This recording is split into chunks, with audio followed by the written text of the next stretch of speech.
Just a quick reminder that each episode could contain some spoilers, so watch with discretion. Sit back and enjoy the show. Well, welcome to the Gamer's Advocate.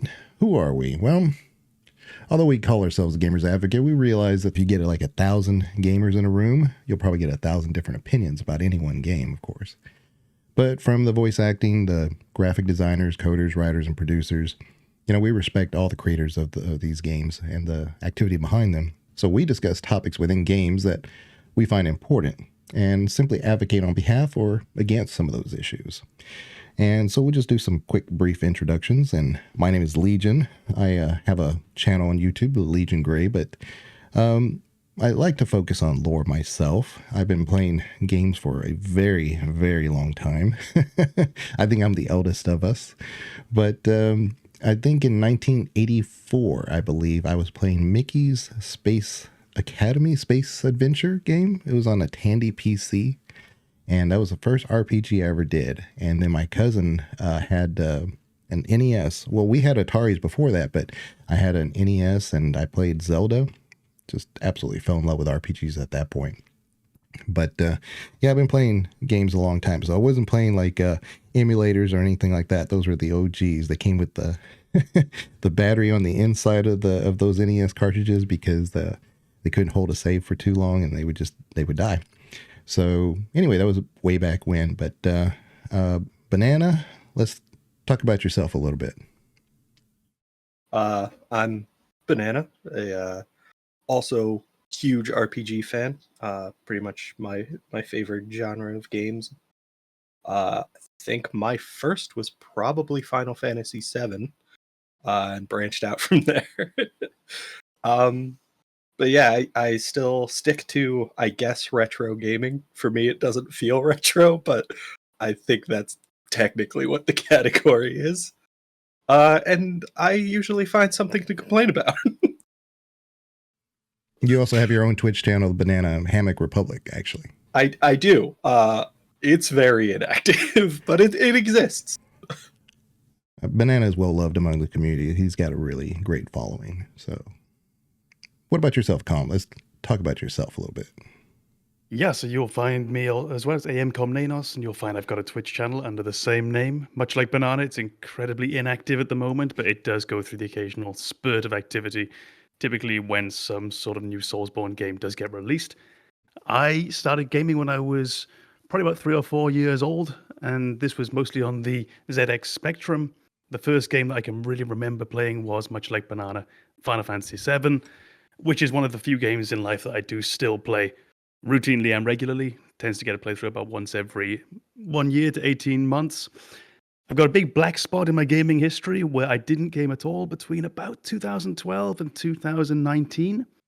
So I've got really a knowledge of gaming prior to 2012, mostly RPGs and the Sega PlayStation, Sony PlayStation, that won't pass the sponsors, and everything after 2019 interests me as well. But there's this big gaming black spot I've been looking to sort of fill out in between. We're holding out for that Sega CD sponsorship. Yeah. Mini disc first, Sega CD next. Yeah. So 2012, 2019. So, games like Mass Effect you first missed out on. I know you love that game, that series. That was the only game that I played at that time. I played Mass Effect 1. When would that have been? 2007, 2008. Mass Effect 2. And then I played specifically Mass Effect 3 on an Xbox 360 that I borrowed from a friend. And that was the final game I played then until... Yeah. 7 or 8 years later. Yeah, me and Com have talked a long time about Mass Effect. We go over that. And Banana loves it too. I know it's a shared series between all of us. So anyway, I almost put my background as a Mass Effect, but I thought, no, better be more neutral. I don't want to give too much away. So anyway. I think you might steal that idea. Remove the Mass Effect hoodie that's typically hanging on the back of this chair. Yeah, I've got, my, where is it? It's black. You can't really see it too well, but it's an N7 hoodie. It's a black emblem on black. So yeah, what can I say? Yeah, don't reveal anything too early. Yeah. So anyway, but no, I'm very critical. Actually, if you listen to any of my streams, Banana knows this for a fact. you would swear that I hate Mass Effect because I'm so critical of it. But I love it so much that I love to point out so many things that I was like, I wish they had done this. I wish they had done that. And it's only after several thousand hours of playing it. So I think that's something that we have in common, because you're essentially a Final Fantasy fan. It's just that Mass Effect is your Final Fantasy. right. Everyone who is a Final Fantasy fan sounds like they hate Final Fantasy. Right. So you fit right in. Yeah, that's why I like, I know we all have like a fairly different strengths. And so that's why I really kind of enjoy talking to you guys, because talking to you guys about different games, you come from different perspectives. And that's kind of really the point of this podcast. So I'm hoping we'll be able to explore certain avenues and issues and kind of dissect them in ways that are unique. So, So today, on our first inaugural episode, we are discussing a very meaty topic, lore. We all love lore, but rather than, because, any one channel can make 1,000 videos on any one game. Lore is that deep. We're not really trying to go into like, what is the lore of this game or what is the lore of that game? That may be something we do in the future, but what we're trying to do now is really just say, is lore important to gaming? Because there are certain games out there that seem to really rely on the lore in order for it to create a series. That's why they spend so much time laying a foundation on certain things. And there are other games that have kind of stumbled into their lore. But really, I wanted to kind of put out the question is, what is lore really important to games? And that may sound like a simple answer in some cases. But, I took out some examples, kind of like... I'm not going to like spend too much time on it, but games like Tetris, even a game that is very simple, rudimentary, the initial, because I still have all my game inserts, and one of them has the Tetris one, and it actually names the blocks. So you wouldn't think that naming the blocks isn't really kind of any part of lore, but why name it if it doesn't really give it characteristic? And I think there's certain levels that humanity wants to apply a structure or a theme to things that may not even have a theme, to kind of humanize it a bit, maybe.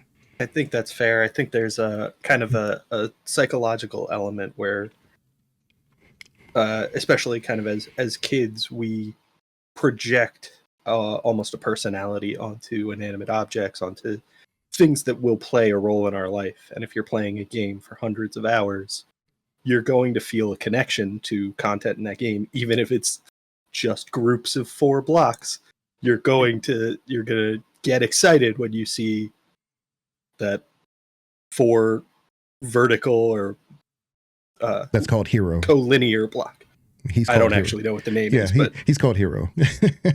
Right. I did remember it was something along those lines of, this is the good one. Yeah. But that's, to me, an interesting idea. Is I didn't know any of this until I think last week or so when Legion mentioned that these blocks had names. But oddly enough, for me, the blocks do have names. I gave them my own. I built my own lore around these characters, so to speak.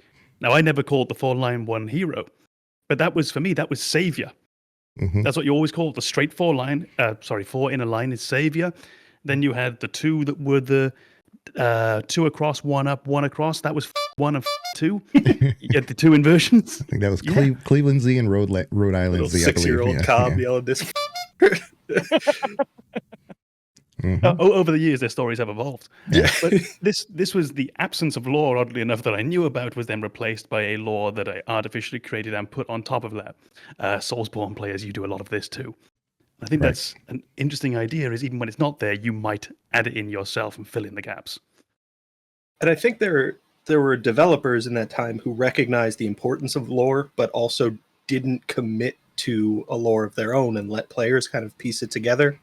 If you read kind of the inserts that came with Zelda games or Mario games, which were hugely popular, I don't recall which one it is, but I think one of them says, like, this is our hero with a question mark, as if to leave it open to your interpretation as whether or not you're actually a hero or you just believe you're a hero and what you're doing is still morally reprehensible, but it just appears to be the right thing to you. The complete speculation on my part, but you could almost imagine that the developers of, was the game Braid quite a few years ago, 10, 15 years ago? It was almost a Mario-style clone, but I don't feel too bad spoiling a game this old. You were essentially a sex pest, as I understand, chasing down this princess across the globe. You could almost imagine them sitting down, reading that game manual with, "You are the hero?" ? And having the roots of an idea start to spread within their minds. Yeah, that is complete speculation. I think it's worth thinking about. Mm-hmm. And yeah, I think that applies with Mario and Zelda, because you're always trying to rescue a princess, but like, we never go into whether or not the princess wants you around. Like, the game kind of always ends with them just kind of disappearing off screen. There's no like, "I'm so glad you're here." It's just like, yeah, you saved me, you creep, get away from me. You are here, full stop. Statement of fact. You did it. Mm-hmm. And that is a phrase that you could read in very different ways, isn't it? It's that you did it. Oh, you did it. Yeah, there's quite a few ways you could actually have that come across. I feel like I think that's a bit more. That's the very, very unpopular Zelda games on the Philips CDI. There's definitely a scene where Link asks Zelda for a kiss, and then she says no, and he just follows it up with, "I did it," and then the game ends. And it's very clearly like, we've been kind of projecting a romantic relationship between these two, and it's not confirmed in this game at all. Well, even in Zelda 2, where you're going around like villages, and that really, I loved Zelda 2. I didn't like the overland mapping, but nobody liked that. But that's a different story entirely. But you're supposedly the hero of Hyrule, but you go into different houses, and it's like, what are you doing here? Yeah, there's a lot of issues with the way Zelda 2 progression works. It's a lot of just break into people's houses and hope you find something useful, or talk to everybody in a town, and some of them don't want you around.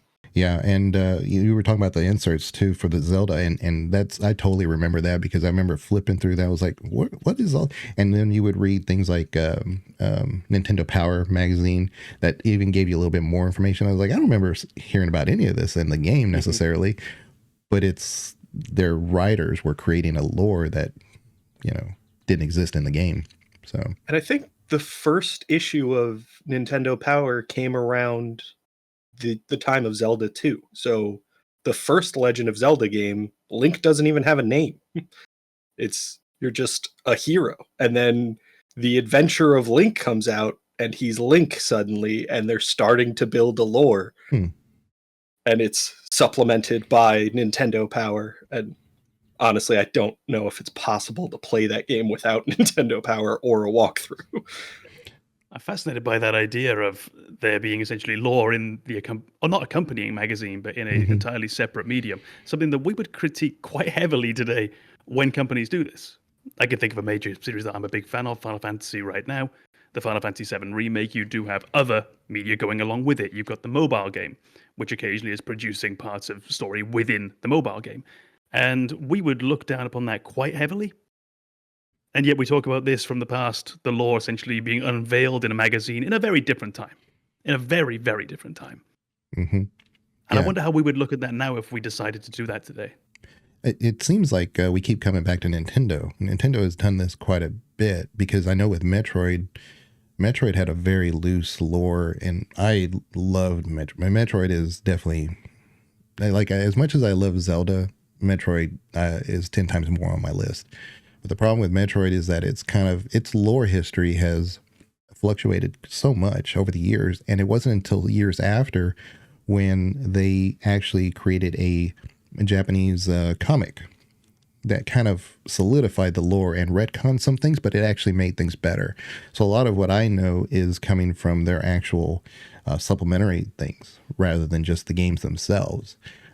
So a lot of times when I've gone on stream and I've talked about, there are these bird people that raised Samus and stuff, I'm like, what are you talking about? Like, it's there. You just have to dig deep into it. And it's one of those that I kind of wanted to go into first with what you mentioned before with the Souls thing, because there's a lot of lore within the Souls games, specifically Dark Souls, and we can go into, Bloodborne and Elden Ring if you want to, but they're all kind of structured very similarly in that the lore exists there, but it seems to be a little bit more flexible within the mind's eye of the player. Yeah, I was definitely going to bring up kind of that connection between the extra effort you kind of had to go into to learn the Metroid lore by looking at these external sources that they've kind of come up with later, and kind of liken that to the extra effort you have to go into in Souls games to read item descriptions, to revisit certain areas where like an NPC might appear very late in the game, and piece a story together yourself, because the Dark Souls games have lore, but it's very much not the central focus of the games. But it's there if you want to put that extra effort in and piece together the lore for yourself. I always found it's a strange kind of game. If you think of something more like Dark Souls, Bloodborne, rather than Elden Ring, which has the open world, which is going to change things up slightly, the narrative in Dark Souls 3 is extremely simple. The narrative in Elden Ring, the actual direct story narrative, is incredibly simple. We need you to get from point A to point C via a whole bunch of ancillary point Bs, essentially knocking off bosses on the way to kill the boss at the end. It's incredibly simple. And there have been times when I'm thinking, particularly Dark Souls 3, when I finished the game, and then I had to go online and have someone tell me what the world actually was, what the story was. I had to go online and have Vati Video on YouTube explain it all to me, because it is buried away in item descriptions. It's buried away in context clues when you're looking around the architecture within the world itself. And the lore in that world does a lot of heavy lifting to almost make a story where you don't really have one that was put in place by the writers. I think that gets to the heart of the question. Do you need lore in games? Dark Souls could have been an incredibly solid game, very popular, with no lore whatsoever.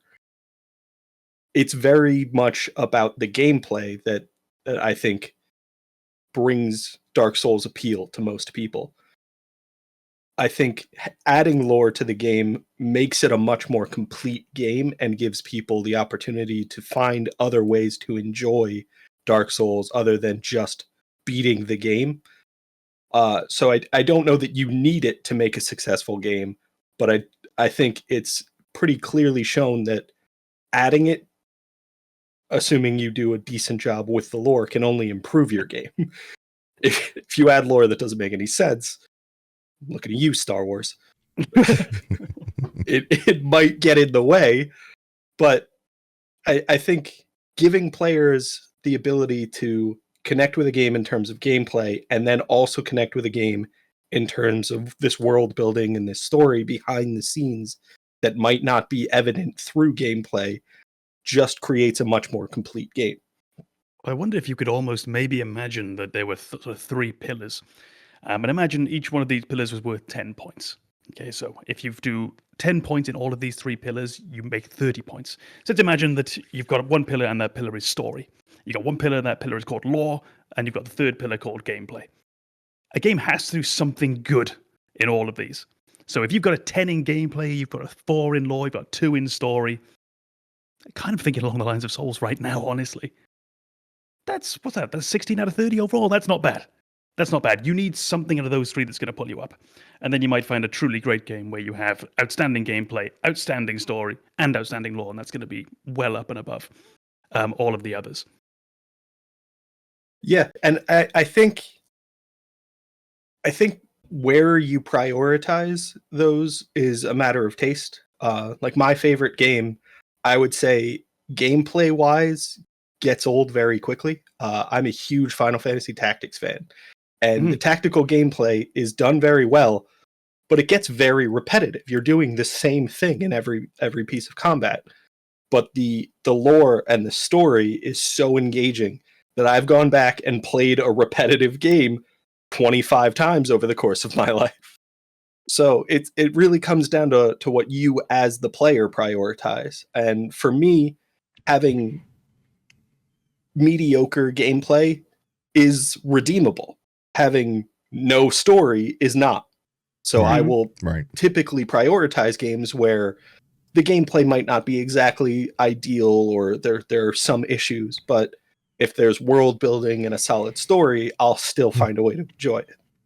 So I've been especially critical, and Banana's heard me before on this. You might have to, Com, but sometimes it's just to get an opinion out there. It's not always like how I truly feel. But I've been very critical usually of the Souls content, because games like Bloodborne I find great because there is a basis of the lore. There's a whole over explanation of what's going on. The world is, within itself, it has a lot of moving parts to it that all really directly connect. Dark Souls doesn't really do that for me. A lot of times I see things and I say, yeah, I could make those connections, but that's just within my head, right? That's not the true lore. So at any time, the developer could say, that's not what that means. You could argue, and though I'm not arguing this, of course, I want to make that very clear. You could argue that's a bit of lazy story writing, because if you leave it up to interpretation, you're not really saying anything. That's not really what I'm saying. I think that Dark Souls is very, very intelligent in the way it's actually designed, because I'm a huge Metroid fan. Metroid did the exact same thing. They had the exact same framework. The bonfires, that's nothing new. Metroid's been doing that with the way they do their saves forever. So I'm not talking about the actual gameplay, just strictly, speaking of lore content. But I do think that the Souls games themselves tend to leave themselves so open that there almost is no interpretation, which is not the same thing as actually defining the world. Because I know there's a world, the world of fire not the world of fire, the time of fire. And whether it actually comes through or not, it's kind of like, what ending do you kind of think is going to be the ideal ending? That's entirely up to you, and that's perfectly fine. But to say what actually is going to happen, well, then you have to wait for Dark Souls 4. I don't know. Mm-hmm. Yeah. Well, this is one of the common criticisms that you'll find amongst the community of Dark Souls or Soulsborne games as a general rule, is you can occasionally get the feeling that we're doing the work of putting a story on this almost for the developer, which is almost certainly not true, because we are doing a lot of work with what they've then put down for us. They've put the seeds down for us, and it's up to us to go and then decipher them, put them together, and find our own interpretations. And there's a reason that most of the larger lore hunters that you might find on YouTube or on other platforms come up with very, very similar conclusions to what the lore of the world is, to what the story of what's going on is. But you will find people saying that, yeah, we're doing a lot of the developer's work, putting a story on top of an outline at best that they've put in place for us. And particularly Elden Ring, I remember prior to the DLC, which I haven't played yet, this is early days. Prior to the DLC, I remember a bunch of YouTube lore creators saying things along the lines of, we don't know what's happening. We don't know, because there's not enough for us to go with. And I wonder if that's changed now with the release of the DLC, actually, and what that will have done to questions that we thought we had resolved about the game, and what repercussions that's going to have for those.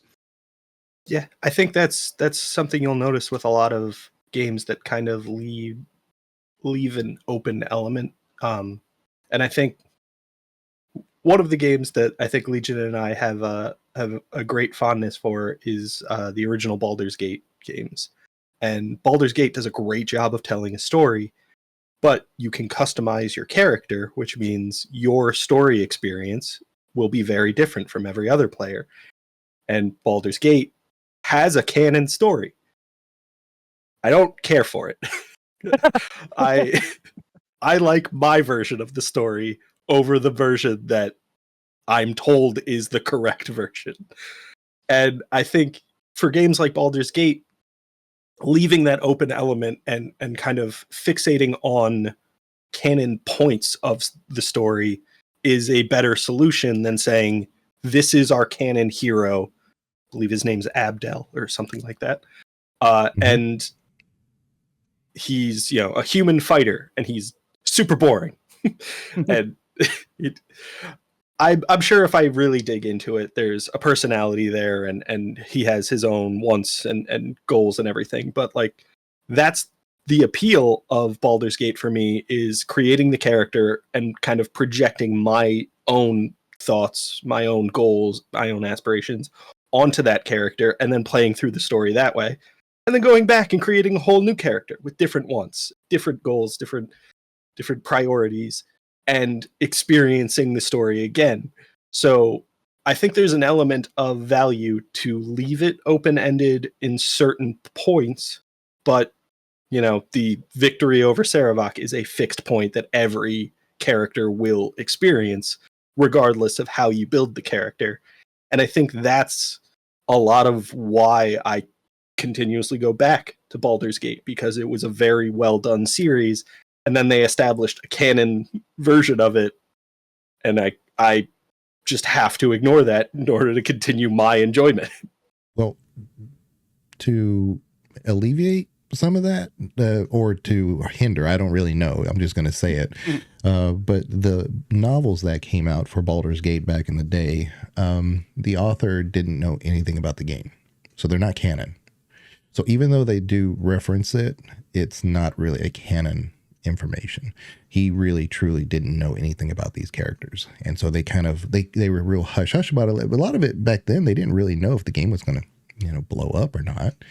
They just said, hey, look, let's make a fan fiction side of it. And they just like their artists that the voice actress that they got, or the voice actors, a lot of them like Jennifer Hale and things like that, they pulled from way back when, just because they were like, well, not Jennifer Hale per se, but I'm going way off the left field here. But many of the actors that we know, like Mark Meir and stuff, were part of a voice acting troupe, or not voice, but they were part of an acting troupe in that area. And they just kind of pulled them in and had them do some voice lines, and they went on to be like Shepard, right? So they stayed with BioWare from way back when, but this was all kind of like really organic way back when. So including the novel. So there's nothing really canon per se about those novels. Because my sons have read them, I've read them. They don't make any sense. You're right, Banana. Yeah. I didn't actually know those novels existed. Mm-hmm. They don't. Yeah, Right. what novels? There was a similar point, same feel point that I was going to come back to. Actually, and it's about a game that I would go back to very, very often. And there's a loose little bit of the lore which I think is quite open to interpretation, which I always find quite endearing, and I always like looking into it each time I'm playing, even though there's nothing left to find at this point. And that would be the original Final Fantasy VII. Now, this has been partially addressed in the remake and in Rebirth, but I don't think it affects the original directly. But there is this odd ongoing detail behind the game's villain. So you have the game's villain, Sephiroth, directly in front of you. There are people, myself included, who would question whether Sephiroth was actually the primary villain of Final Fantasy VII, or whether the supposed secondary villain, Jenova, was the primary villain behind Final Fantasy VII. And just that little bit of interpretation that you're allowed to have in a game that's otherwise very much on rails. I mean, yeah, it's an open world game by the standards of 1997 open world games. If you go back and you look, there's a lot of empty green on the map. A lot of empty green stuff. Think of Daggerfall. You're kind of along the same lines, but a lot smaller. But there's this little bit that you can just add of yourself in there. What do you think about that villain? And that, oddly enough, pulls me back. The story does, because I love the story. The gameplay, I love the gameplay, as dated as it feels. But that little detail, that little doubt, keeps the game in my mind as well when I'm not actually playing it, and makes me want to return later. Well, let me ask you all about the Final Fantasy then, because in the bigger picture, because I know I was going to go down that road too. Because I gave you guys the outline, and we were going to talk about because I knew you guys love Final Fantasy. I couldn't avoid it. I knew it was going to come up even if I don't bring it up. So, could you have a Final Fantasy from the first game to the end game, and as much as the lore has changed, how important do you think the lore is? Because Banana, you brought up a good point with the tactics. Obviously, it's not a part of it, but you wouldn't even have a basis for these characters if you didn't have the lore, right? Our quest is vain. So I think with a lot of the Final Fantasy games, going back to the originals, you'll see there's not really a lot of lore. The first Final Fantasy characters don't have names; they're just generic heroes going on an adventure, and that fit the era very well, because people were still figuring out what games should be or could be. And then you'll see a gradual progression as Final Fantasy moves forward with future games, where lore becomes much more important. And I think the developers recognize that, and you'll see the games where the lore becomes very beloved by fans, they get spin-offs and sequels. So like Final Fantasy VII has half a dozen games associated with that lore at this point. Final Fantasy X got a sequel. It's terrible, but it exists. And then you'll have their progression into MMOs where it's very much focus on just what it feels like to exist in a Final Fantasy world, which is, I think, what a lot of players really appreciate. And I think this kind of goes back to a point I tried to make earlier, where it's kind of a matter of priority, where initially Squaresoft, Square Enix, whatever they were at the time, wanted to create an adventure game. And that's what they did, and it was very much appreciated. And then they started to kind of prioritize lore, and it fit with their fans who appreciated that lore development. And so you end up with games that are incredibly well built and developed. And you'll have games like Tactics, which is set in Ivalice, and then Final Fantasy XII, which was released much later, set in the same era. And there's that kind of inherent appreciation of like the callback to something you had previously experienced. Now you get to dig into it a little bit more. And I think Squaresoft, Square Enix, whatever they are anymore, recognize that kind of inherent value where they saw their player base appreciate the world building that they had done. And I don't want to call it fan service because, you know, it's just good business. They returned to those things that their fans really loved and gave them the opportunity to keep digging. And so I think Final Fantasy is kind of a series where the developers inherently recognize the value of lore and how it creates a more intense connection between your player and the game. I think that's the important part, is what Banana just really hit on towards the end. The idea that this takes you essentially from a simple connection with a game that you might have, that you play through one time and you're one and done, and the connection that you build that's more with your heart and your soul towards a game, and that comes from the world building and the lore. Now, with Final Fantasy, I'm not sure how truly important the lore is to the vast majority of people who are ever going to play the games. Because generally what Final Fantasy is built on is a good solid foundation. If we go from 6 onwards, you could do 5 and 4 onwards as well, is you've got a great narrative, interesting characters, and good gameplay. And constantly evolving gameplay too. 7 doesn't play like 8, which doesn't play like 9, which doesn't play like 10, which doesn't play like 12, which doesn't play like 14, and so on and so forth. They will always try something new. Say what you will about that company, they will try something new. Always. They're not afraid to take that risk. But I think really what most people are going to play it for once is they're going to play it for the story and the gameplay. But then that lore is there. And for those of us who then go on and become true fans, and maybe it's the lore that turns us onto it. Maybe it's just the fact that we're playing through the game for a second time because the gameplay was so good, and we start seeing details that we didn't see the first time round. I think that's what lore really does. It takes you from a simple, or it can take you from a game that you're attached to just because you like the gameplay, but to one that really appeals to you and gets into your soul. And you see that outside of video gaming too. You see it with The Lord of the Rings, for example. You see it with The Song of Ice and Fire if you look at books. You actually have people who take more joy almost from the discussions about the world than they do with engaging directly with the media itself, or with the medium itself.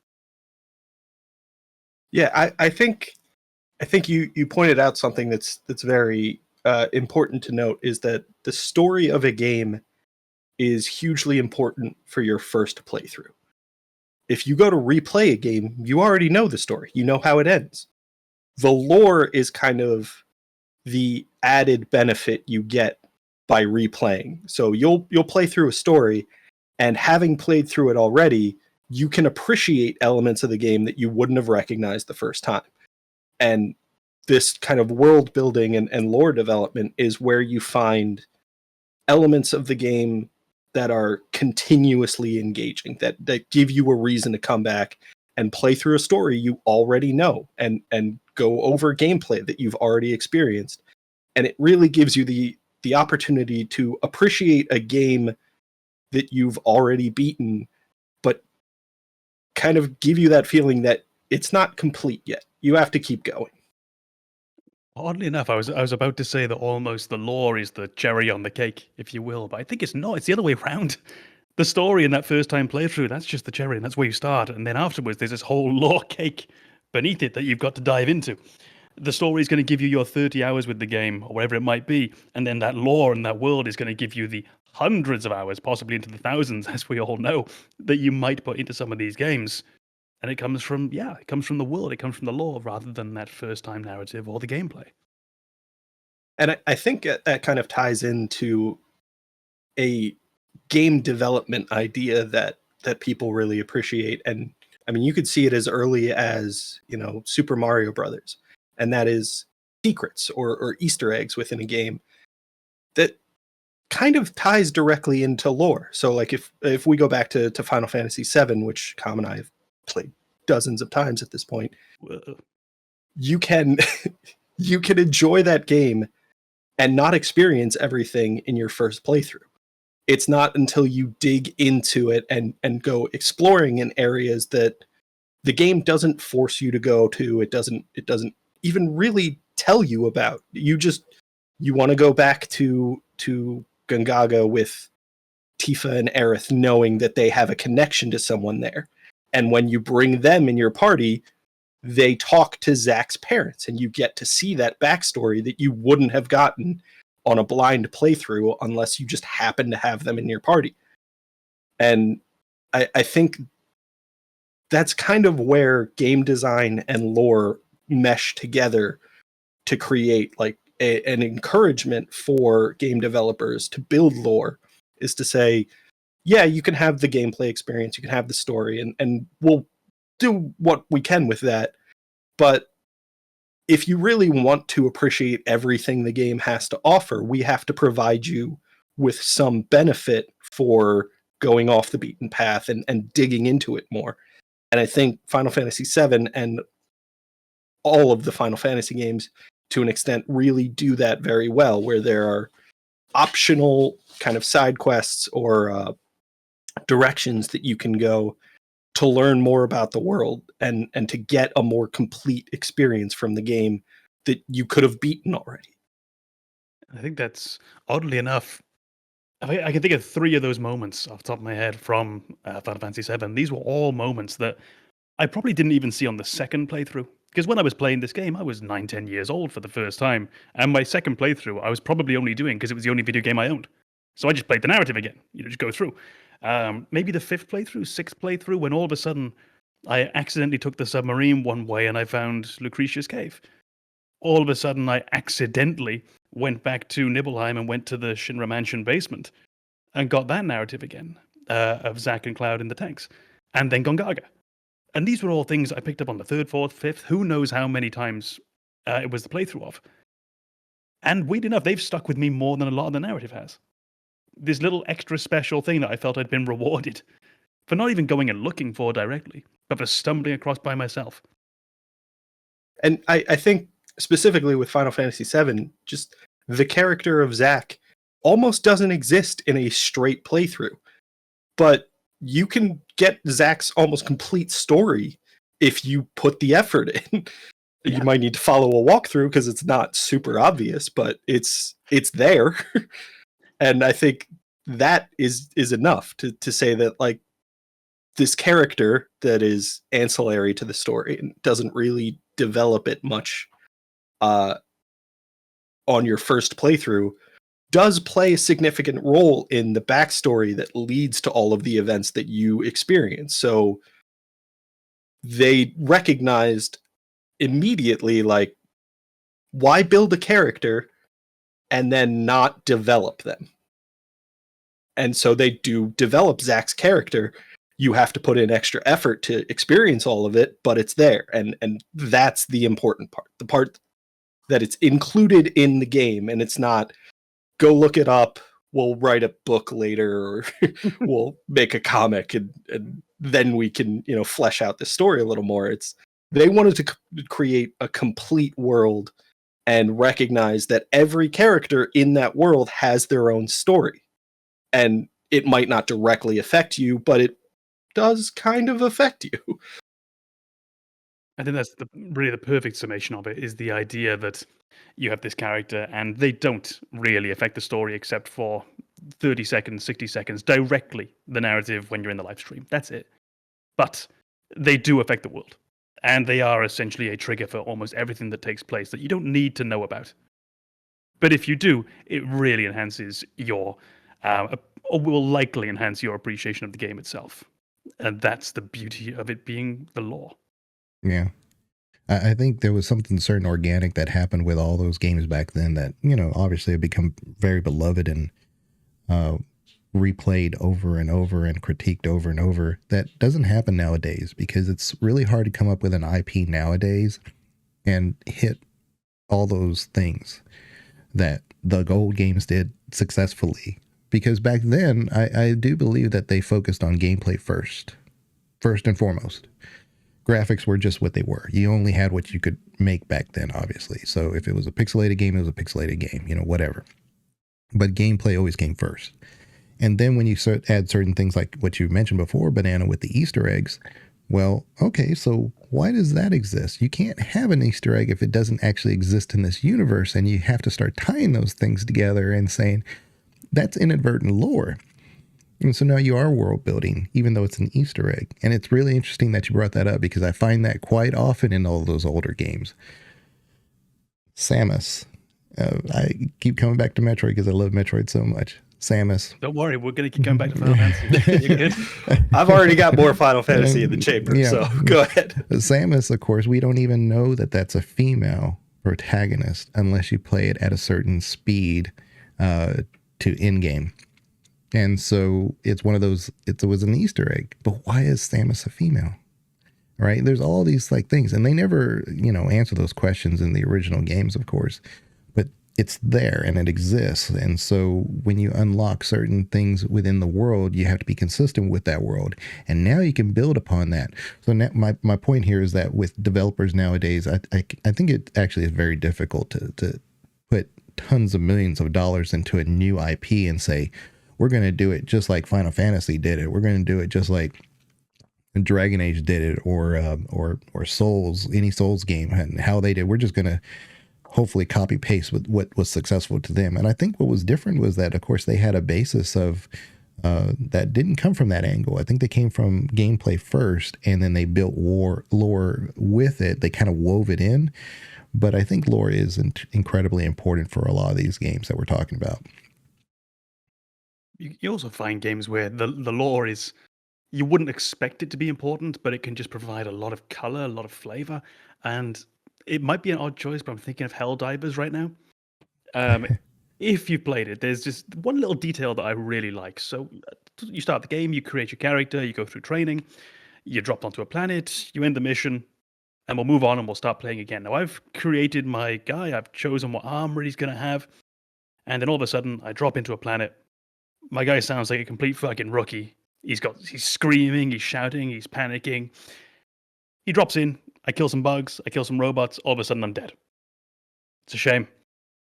A few moments later, I'm dropped back in, let's go, respawn, and all of a sudden now my guy is a girl. Why have they changed the voice? And it's because your guy's dead. In that world, they do not give a shit what happens to you. You are cannon fodder, you are meat for the grinder. Yeah. And in my first playthrough, I was just thinking, why did I bother setting my voice? If you're suddenly going to take it away from me, did you not save the setting? Is this game wrong? Is this game stupid? No, it's giving you a little reminder in that character's monologuing, in that character's soliloquying, that you are entirely disposable. And when you're dead, you're dead. It's just there's enough soldiers that they can drop you back in as another fresh race recruit. And no matter how many missions you're going to play, your character will never stop sounding like they've just arrived. Because they did. From an outsider perspective with Final Fantasy, I want to make this point before I forget. I've seen a lot of Final Fantasy, and I understand very little of it. But, there's Me a too. certain. And I'm pretty sure I'm sure the more you play it, I'm sure it does make some sense. But I mean, it also can get confusing. It's like anything else. Like the more you know it, the more you don't know it. What? But there's certain characters that have certain weapons, right? like the large sword and things like that. And I'm pretty sure that there's something behind that. But what if there isn't? I mean, that's what I'm saying is that I think from an outsider who doesn't know certain games like that, I think it's really important for sometimes a developer to step back and say, why is this? Why is it so exaggerated for this character or this area or this world or whatever you're doing? If you're in a certain city, why are the cities taller, or the buildings taller, I should say?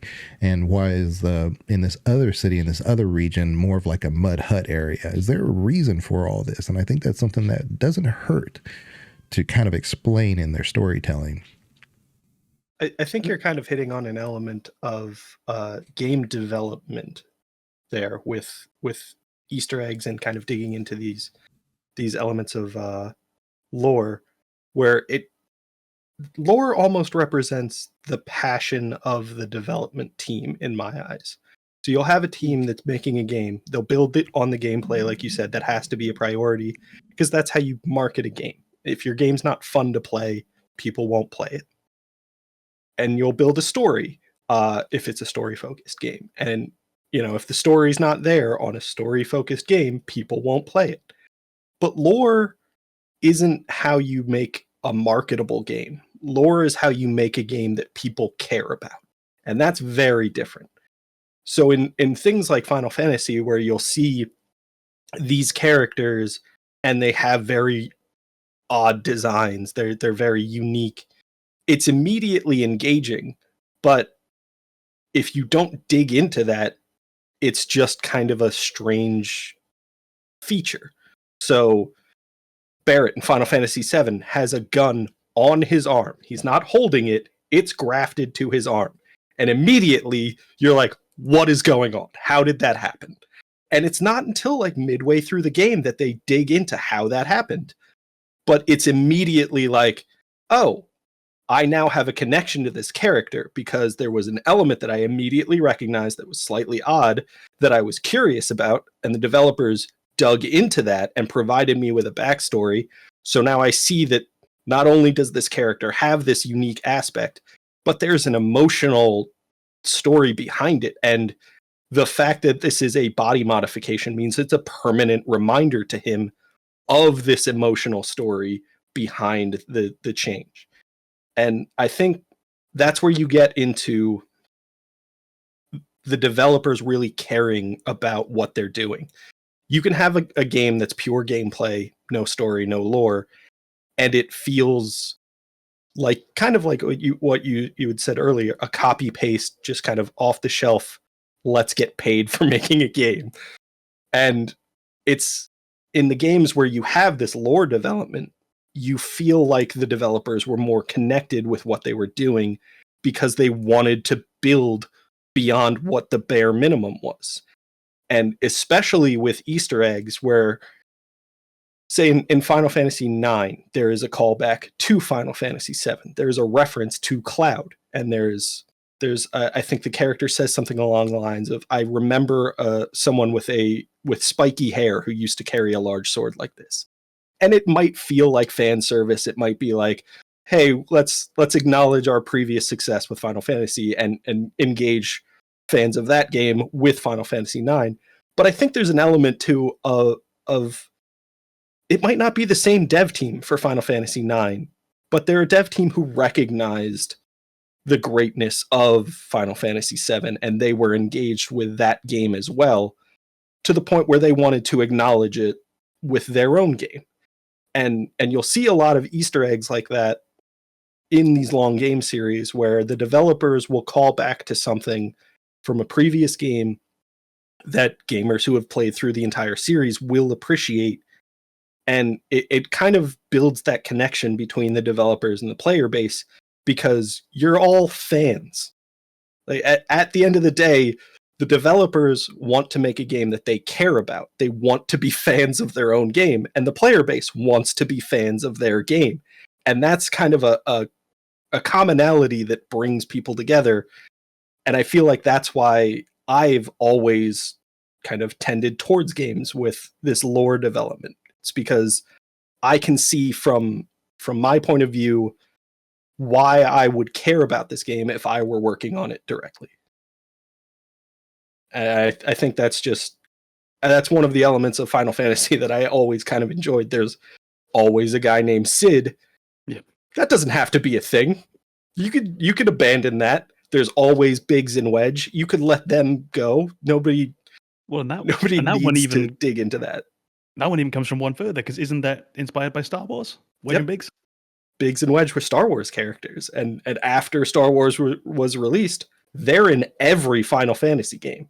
They are a permanent fixture in the series, and it's an Easter egg. You might not pick up on it, you might not care, but it shows that the developers want to tie these things together, and they want to share the things that they're passionate about with the people playing their game.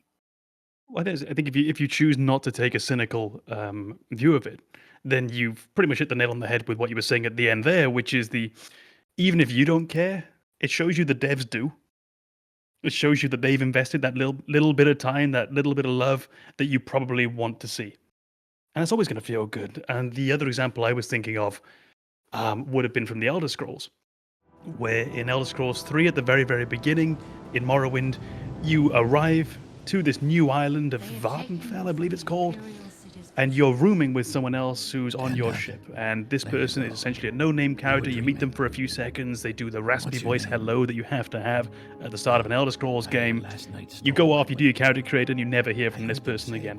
And then no doubt within 5 minutes, you're going to be ambushed when you're trying to walk through a road across the city, across the island. You're going to hear music start. You don't know why. The battle drums begin, and all of a sudden there's a cliff racer coming down, attacking you from above. And it's infuriating, and they're there throughout the whole game. And then in a later game in the series, I think it might be in Skyrim, could be Oblivion, you find out that there are no more cliff racers on the island anymore. And it's because of a saint who went to the island and got rid of all of them. It's the St. Patrick story, essentially.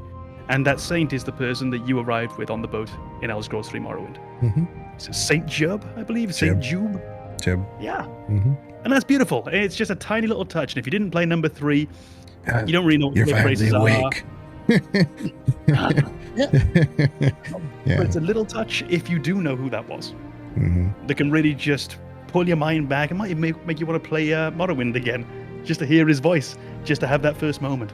I think it's a beautiful example of just how you can use the lore from within your own series to enhance the game that you're currently creating. Yeah, Elder Scrolls is a whole other lore to itself. I mean, I think of all the games I've ever played, I think probably the Elder Scrolls is probably the most complex and the deepest. But what's nice about it, and the reason why I think it works, is because it's there, even if they rarely address it. You know, it's one of those, like you mentioned, St. Jeb. You know, he's out there, we know about him, but it's not really a big deal. It's just, it was only important to you. And I know we've talked about that before, Tom, and I know that was really impressive upon you. So it's like those little things happen over and over and over in the Elder Scrolls series. But if you're a game player that's new to the series, you're not going to notice any of that, and it's not really important, but it's there. I think that gets to the heart of the question that you're talking about. Is lore necessary for a game? And I think we all recognize that little callback, that story development of a character you don't get to play as, is not necessary. It's purely optional, but it's so very appreciated when they put that effort in, and it shows a connection to the game that you might not get if you're not playing through the series.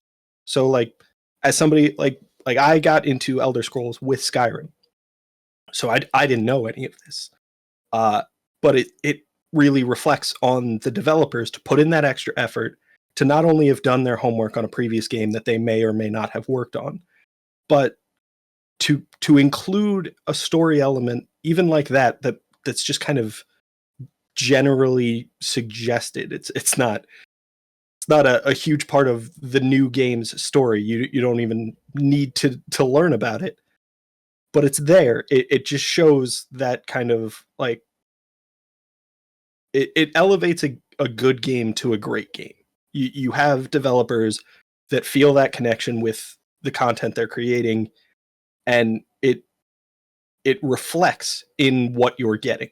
You see this lore development, and you see them building things that don't need to be there, and it's very clearly extra effort on their part to give you just a little wholesome feeling to say, oh, he went on to do something great. That's wonderful. And you don't need that, but it does improve the game experience. 100%. And I'm thinking it's also designed in a way that it appeals exactly to the kind of person who wants to find it. So I've got friends who've played Morrowind, they played Oblivion, they played Skyrim, but they could not give a sugar about the lore. They really don't care. So they play the game, play the main story, do some side quests, 1, 2, 3. And I guarantee you by the time Skyrim came around, they'd forgotten who Jube was. 100%.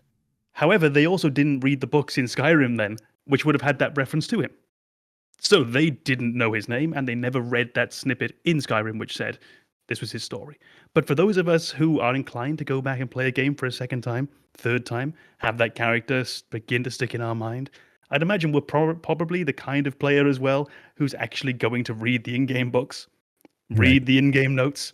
So they've also put down just where the people who need it or the people who want it are going to find it. And if you don't care, you don't care. Right. It's not there for you, and that's fine. Yeah, because a lot of stuff, specifically in the Elder Scrolls, you're worried about, like, okay, so I'm going to do this side quest. Oh, I ran into this Daedra, and he wants me to, like, kill an NPC or something like that so that I can get this weapon or whatever.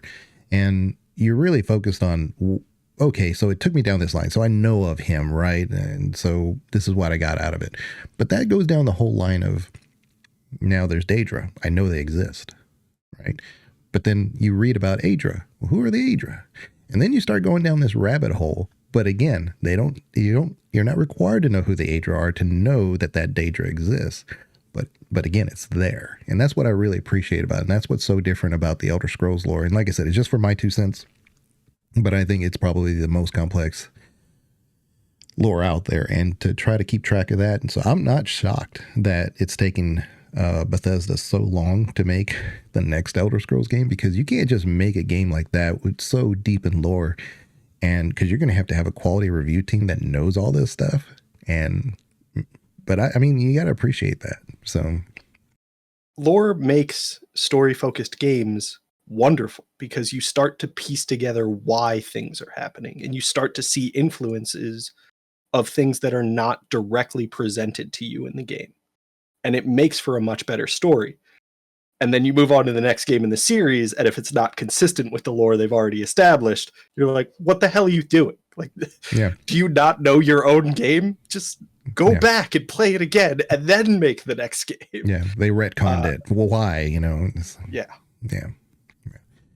And so I want to kind of transition into another game series, and it's one that I think is somewhat relevant because it's coming up and it's gotten a lot of controversy lately. And I don't know how well you guys know it or not, but I'm speaking of Dragon Age. So Dragon Age, I love. Any BioWare game I'm pretty familiar with. Dragon Age is one of those that is going to come out with Veilguard here pretty soon this year. I actually said that last year. I said, I think December 31st, 2024 is when it'll come out. I don't think BioWare can hang on to that IP that much longer and still be profitable at the end of the day. And turns out, it's coming out this year, probably maybe late fall. I would guess October 31st or something. That's my guess. We'll see. But Dragon Age is one of those that has retconned over and over and over. But I could argue that it's only because it actually explained more, and it wasn't so much retcon in some things. Like, for instance, Liliana is my favorite character in probably almost any game. I have like a top 5, and she's definitely in that top 5. Liliana's there, and she can die in the first game, but she's in all 3 games. We don't know if she's in the 4th one, but I'd be shocked if she wasn't. I have my own little fan theory about who she is and what she actually is, and it's very hot take-ish, but I don't know. We'll see. It's up to BioWare to kind of really develop that specific lore.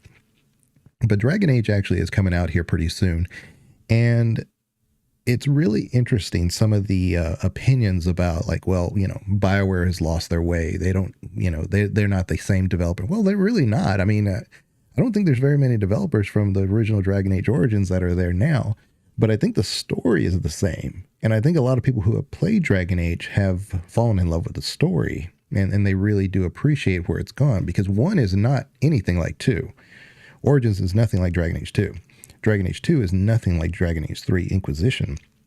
So I don't expect Dragon Age 4. It's been kind of their pattern. The visuals are very different from game to game. The gameplay mechanics are very different from game to game. But the lore is consistent for the most part. Yeah, it's you have all these countries like Orlais, Ferelden. We're going into Tevinter. There's Antiva. I can go on and on and on, but they're consistent. And, you have factions like the Grey Wardens. You have the mages. You have the Antivan Crows. I could go a whole list of them, but they've added a few extras that weren't there before. I'd never heard of them before. So they gave a description of what they are and whatnot. But things like retcon, like they've already said this, so it's not anything that I'm like speculating or anything, but they've already said that one of the characters from Inquisition is going to be a companion that you have, and surprisingly, she is able to learn magic. I don't think that's a retcon necessarily, because in Inquisition, you already had a dwarf person who was researching how dwarves could potentially do magic, and I kind of see the connection there, even though they didn't actually say all that. But what are y'all's guys' experiences with the Dragon Age universe? So I'm a huge fan of the Dragon Age games. I don't know their lore as well as you do, or some of the people who have really dug into it. But I like the idea of kind of an outlier in the Dwarven community, because I think the way you've presented it, it just makes sense to say that it's possible. The idea that dwarves have essentially evolved to become equivalent to tranquil mages it seems like something that could happen. But if it's an evolutionary trait, that means you could have an outlier that through some mutation deviates from that. And you'll have, I don't remember which game it was. It might have been Origins. You meet a dwarf who has a passion for magic, and she wants you to help her get to the mage's circle so she can learn about it. So there's obviously this kind of evolution to be disconnected from magic doesn't prevent them from having an interest in it, because you have characters that clearly are connected to it in terms of their interest. They may not be able to cast spells in the way that other races are, but that doesn't mean they can't do research. This is kind of the other side of that coin, to say you might have people who don't even recognize their potential and have had the ability to cast magic, but they've grown up in a society where magic is not common. And I think that only makes sense if you look at kind of the way our own species operates, where there are people who are brought up in an environment that doesn't lead them in a specific direction, but they are an outlier and they pursue that on their own. So I think the idea that you encounter, that one dwarf who not only has that deviation where they can connect with magic, but also has a passion for it, it just shows kind of like the inevitable progression, that when you have a population that's just continuing, when you have a group of people that are persisting, you're going to kind of experience everything that they can experience. And they are allowing you to kind of see that outlier and make it part of the game, because I think outliers are kind of the interesting things. They're the exceptions to the rule that make it a little more engaging that the rule exists. Like, it would be very boring if every dwarf were the same. It's these unique ones that stand out. And I think even with Varric, his outlook on a lot of the story elements in Dragon Age 2 and Inquisition is very unique to Varric. He's not consistent with other dwarves. And that's why Varric is a great character, because he's inherently interesting. Yeah, there's often times where Varric, because you bring up a great character, where he and another companion or NPC are having different opinions because they're coming from different backgrounds. That doesn't just happen. You know, a lot of times you could say, hey, look, this is our leader, the Inquisitor or whoever, or Hawk. Like, we got to go with what they say. At the end of the day, no, they have their own opinion and they have a different reason for it. And because they have a different background, they may have, well, been my experience, I've been going into the deep tunnels over and over. And trust me, it's not something you want to just go down there and go do. I mean, we got to, like, you know, they have experience. And so you don't just create that type of story. They have to have a foundational reason for it. And it does exist in all those games. That's what kind of baffles me sometimes. Is like, well, you know, Dragon Age is totally different. I was like, I don't know where you're seeing this, because I do see the connections that they're making. But I don't know. Maybe it's just, again, it's kind of like a person who doesn't play Final Fantasy. I see a new Final Fantasy game. I'm like, oh, what connection does that have with? That doesn't look like anything like the previous games.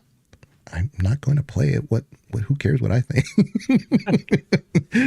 I think honestly, a large part of what we've been talking about with this, the idea of, specifically now with Dragon Age. Now, my Dragon Age experience is quite thin. So I've played Dragon Age Origins probably once. No, I've done it twice. I think I've done Inquisition twice. I've never played Dragon Age 2. Now, I know it's quite different, and it began, certainly gameplay-wise, a change in the series. But it wasn't for a reason like that. I just didn't get around to playing it. It was that simple. So the idea that now you're going to have, and you can tell me if I'm dealing with this incorrectly, because I don't know the lore that well. Let's say you exist in a world where dwarves cannot use magic, and now there's one who is going to be. Well, that isn't necessarily retconning in any real sense, as we've said, because perhaps just the world was wrong. Perhaps we were just incorrect. We thought dwarves couldn't use magic. And then by extension, dwarves as a society thought they couldn't use magic. Maybe there is the vast majority are not able to use it for reason X, Y, and Z. But maybe there was always these outliers, 1 in 500, 1 in 1,000, 1 in 10,000, who could potentially have done this. But they never tried, ever, because they were told you can't. But now, you've got this one who happened to, for whatever reason, be more curious than the others. And maybe 1 in every 10,000 dwarves is curious about magic. But that doesn't line up with the 1 in 10,000 who could potentially use it. But maybe now we found that 1 in 10,000 times 10,000. And they are suddenly going to open up those floodgates to enable dwarves to potentially do this. And maybe then you'll see more dwarves being able to do so. And then in the lore, we can say that up until year X in the game, it was thought dwarves couldn't use magic. Now we know that's not true, and certain members of the dwarven population actually can. And the idea, by the way, that Banana mentioned of outliers essentially being more interesting, you know, and you want to play as the outliers? Yeah, 100%. I remember when I was younger, a friend of mine talking about, I think it was Mass Effect, and he was saying, like, you know, but we play as this guy who's got a bit of plot armor, and he's very well protected, and he always does what's right, and he's, depending on how you're playing, and he's always going to be the victor. So, yeah, of course we're playing as him. I want to play as that guy. I don't want to play as fucking Ted, because Ted's dead. You know, I want to play as this outlier. Ted from Helldivers. yeah, exactly. But Shepard and Helldivers, different story. Mm-hmm. Yeah, Jenkins, poor Jenkins. Yeah. Leveled him up as well. Yeah. There is the romance section for Jenkins if you play it right, but not very many people know about it. So I encourage everybody to play Mass Effect 1. It's a very brief romance. Yeah. Quite one-sided as well. And it's really interesting that, I know we're not talking about Mass Effect per se, but that is funny how, like, some industries will pull information from other games, like the Leroy Jenkins thing, which wasn't even directly part of WoW until later. It just became kind of a video meme, and, you know, it helped them, you know, promote their stuff, and just became kind of like, you know, gaming culture. And so, of course, Mass Effect pulled it in. But is that why Jenkins is named Jenkins? Mm-hmm. Yeah, I've just learned that. I had no idea. Very funny. Jenkins. The first character to die to the Geth and the first character to die to the Flood in the Halo series, both named Jenkins. Yeah, because Jenkins just goes out there, runs out there. You tell him, "Hey, look, stay back," and he's like, "I'm going." He doesn't say it, but I mean, he just runs out there. So yeah. At least he's got chicken. Mm-hmm. But it was a great way to be able to converge some of those ideas, because I mean, a lot of times gamers back then wouldn't know actually what you're saying. Like, why would this guy just go out there and do that? This is his home world. He should know it better. Well, now you gave an explanation, because that's just who he is. Yeah. You know? I think that's one of those elements that blurs the line between fan service and lore. To say, like, we're drawing on real world lore now. Everybody knows Leroy Jenkins at this point. Well, maybe not at the point where that game was released, but we are all familiar with who Leroy Jenkins is. To have that little element included in a game is to say, hey, we're gamers too. Like, we appreciate the same things you do. CD Projekt Red pulls tons of Easter eggs in The Witcher and Cyberpunk. I mean, if you just play Cyberpunk straight through, you may not see everything, but when you start looking for them, or people would like tell you, hey, look, if you do this, it's there. I mean, so they do lore in a very interesting way, because they have a lot of world building, obviously. And, you know, if you don't know, Cyberpunk was a tabletop before it was ever a game. It was, you know, so they got the IP for that. And The Witcher, of course, had its own book series before all that. So they already had a world to go with. So they kind of went with that. But on top of it all, they started integrating a lot of things that made things familiar to a player, even if you didn't recognize that, someone else might, and be able to point it out to you. And like, oh, well, this is part of that Blade Runner movie I hadn't seen before. And it's kind of similar to what Cyberpunk's themes are. And you start making a lot of these connections, and you realize how intelligent really some of their stories are, and how impactful, and how much they appreciate their own work, because you don't just do that just to do. I mean, you kind of already know, you have a basis of other media and other entertainment, and say, you know, things like Blade Runner specifically, and say, wow, that was a great movie, had great themes and had a lot of great quotes. And then you integrate that into your game because you appreciate it that much. And that's something I really appreciate in what they do. But, you know. Yeah, I think there's definitely an element of game development where pulling from, you know, real world events, or maybe even just, you know, comical elements that your community will appreciate, adds to your appreciation of a new game. So like a reference to Leroy Jenkins would immediately connect with some gamers, and they'll appreciate it, even though there's so much that happens afterwards in Mass Effect. You'll hook somebody immediately. You'll just say like, oh, these people get me, and I'm going to give their game a chance, where I otherwise might have just said like, oh, it's a space shooter, big deal. Now I see that these are people who have an appreciation for what they're doing, and recognize that, you know, there might be elements of this game that are very serious. There are also elements that are going to be humorous, and they're, you know, it's a real experience. It's not all one thing all the way throughout. And I think that kind of connects you to a game, because it builds the game as a very realistic experience for a character. You're never going to have a character who's one-dimensional and feel real.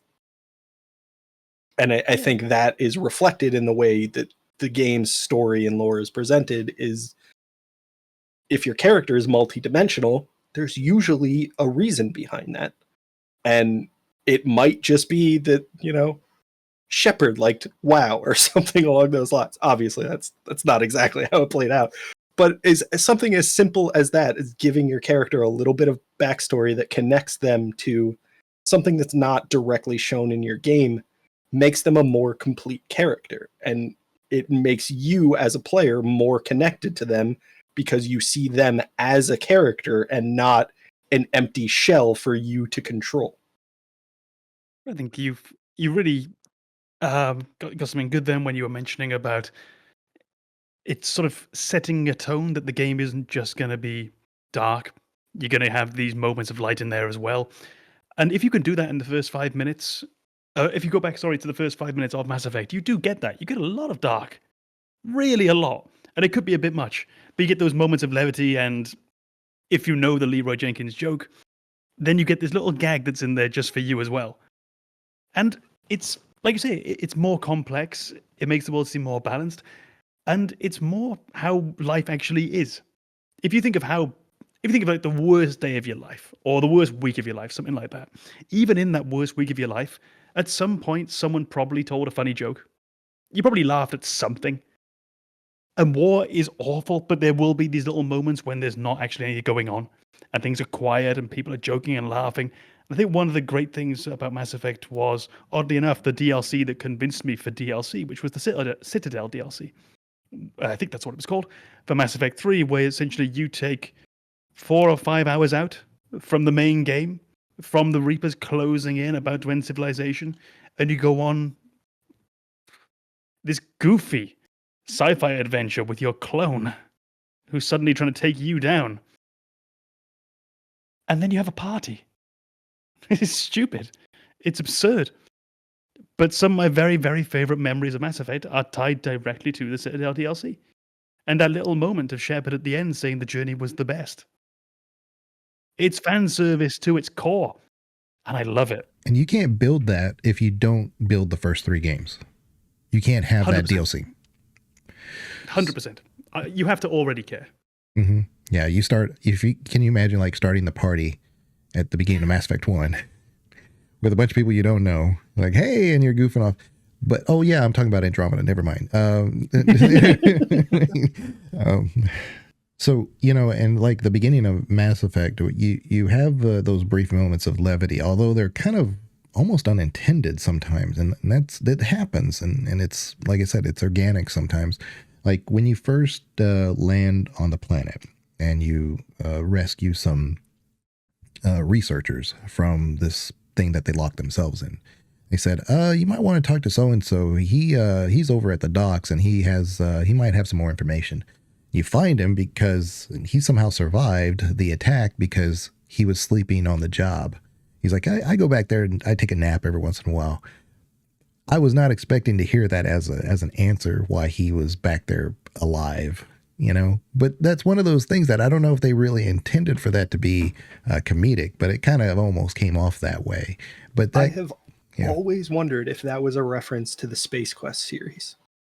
Oh, because the main character of Space Quest in the first game survives the attack because he was sleeping in a broom closet.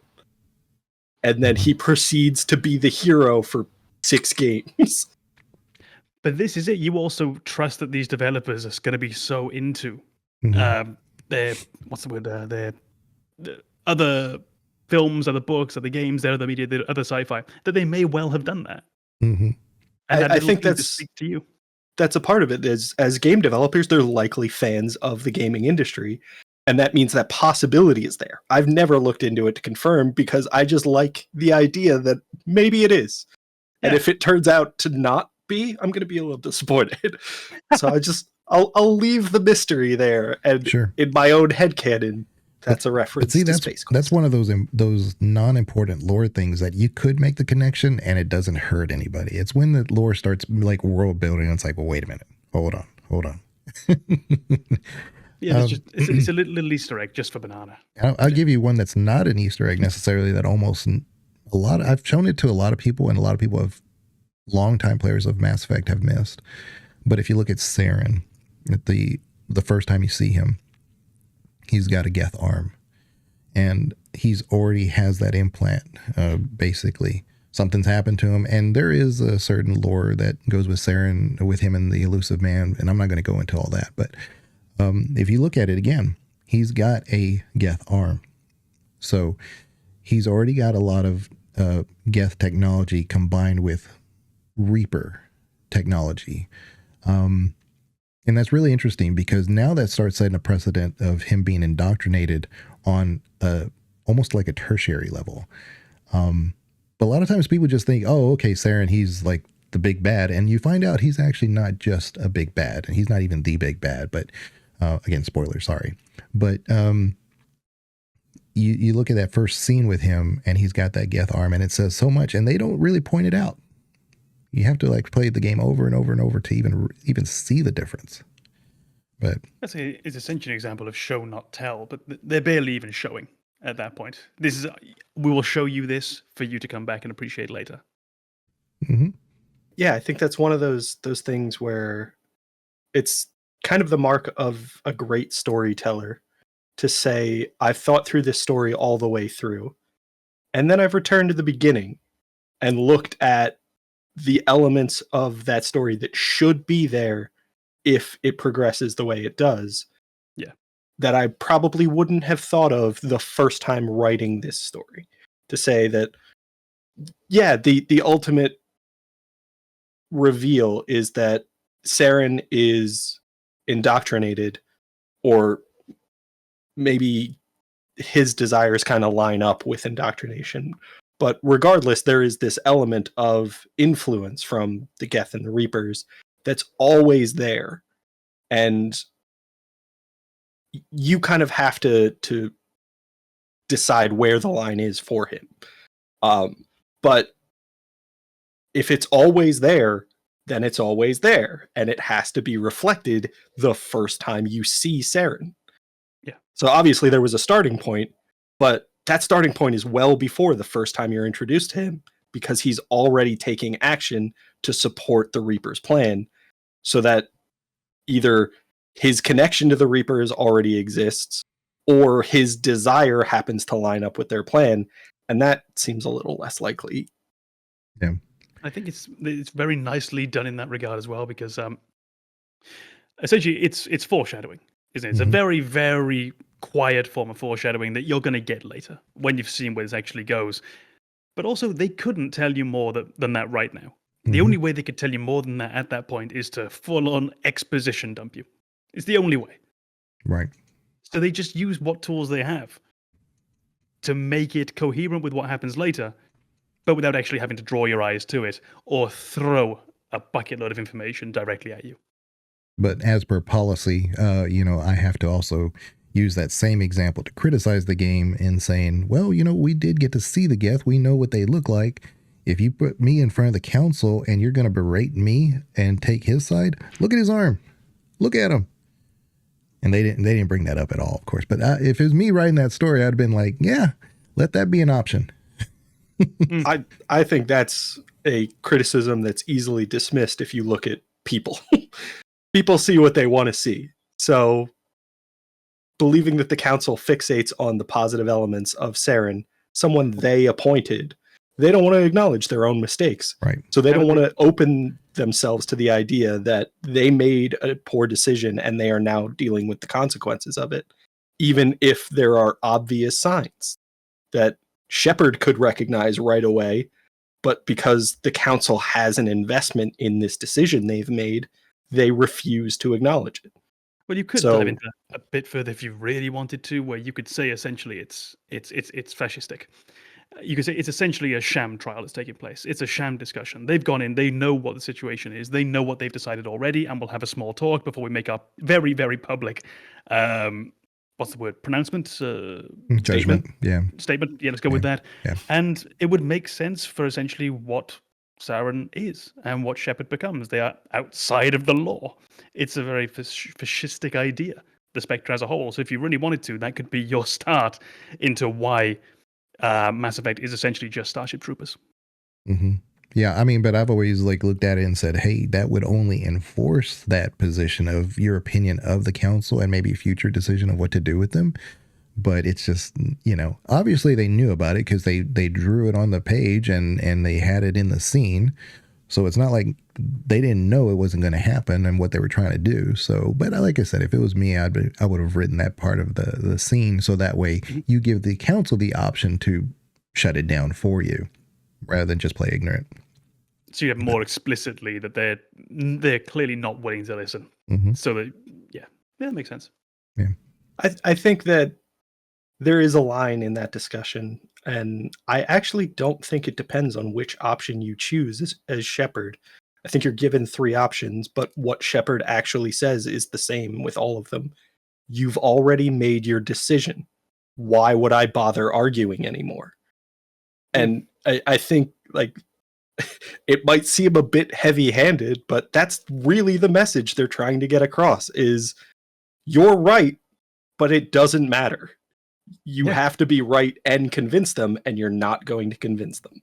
Yeah, that particular line happens really quick, though. And that's kind of why I said if you had that one little interjection before that, you know where they stand regardless of what you say. But I like the idea that maybe they wouldn't even look at Saren when you say it. Yeah, we don't care. You say, look at the arm. They don't even bother looking. Yeah. Keep looking straight at you. Yeah. All right. Well, I appreciate all y'all's input today.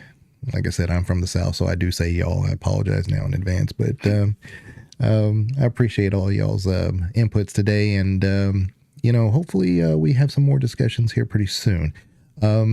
Any other last comments or words about today's topic? Final Fantasy X-2 sucks.